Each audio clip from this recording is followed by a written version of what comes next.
C'est vrai que dans mes films, il y a effectivement deux sortes de personnages. Il y a ceux qui souffrent, qui se referment sur eux-mêmes, et ceux qui aident. Dans La Donation, il y a Jeanne qui est enfermée en elle-même, et il y a François qui est totalement généreux.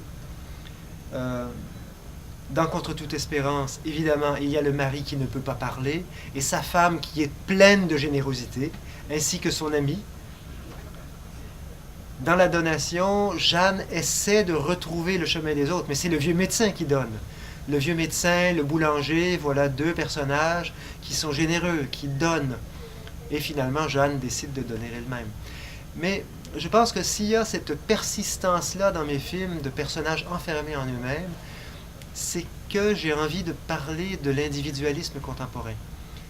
Nous sommes tous plus ou moins enfermés dans nos habitudes, dans notre solitude. Nous nous coupons des autres. Et c'est de cela que parlent mes films. Je pense que le capitalisme contemporain est en train de rendre la société invivable. Je pense que le grand mouvement du capitalisme contemporain est de tout transformer en marchandises. Il n'y a plus de dons, il n'y a que des marchandises. Il n'y a plus de lien entre les gens, il y a des services qui se vendent et qui s'achètent. Une société où tout serait marchandise est une société invivable. Et pourtant, c'est le projet et l'objectif du capitalisme néolibéral. Il faut que nous nous opposions à cela. Il faut que nous refusions que le monde soit transformé en marchandise. Il faut perpétuer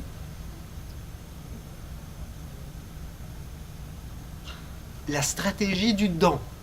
Il faut donner, il faut recevoir. Dans la société néolibérale, il n'y a plus de dons, il n'y a que des échanges. Vous me donnez 100 €, je vous donne une paire de chaussures et on s'oublie complètement. Vous pouvez tomber dans un trou noir, j'ai vos 100 € et je m'en fous. Mais dans les sociétés passées, et on n'a pas besoin d'aller si loin, il y avait une logique du don. Je vous donne quelque chose, vous me devez quelque chose. Vous ne devez pas me rendre quelque chose tout de suite. Si je vous rends service, vous me rendrez peut-être service dans 10 ans. Mais cela a créé un lien entre nous. Je vous donne ma fille, vous n'allez pas me donner 100 €. Vous allez me devoir quelque chose. Alors, cette logique du don est celle des sociétés précapitalistes. Et elle a persisté longtemps dans les sociétés capitalistes. Et je pense qu'il n'y a pas de société sans une logique du don, de société vivable.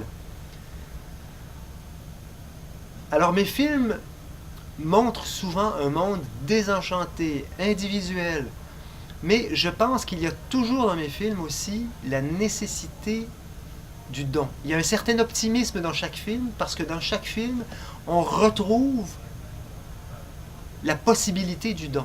Et en fait, le don, c'est la seule issue qui nous est permise. Si nous ne donnons pas,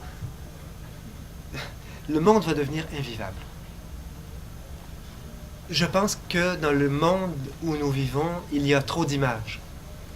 Nous vivons dans un monde où nous sommes submergés par la publicité, par les clips, par la télé. Il y a une quantité incroyable d'images qui sont pour la plupart néfastes.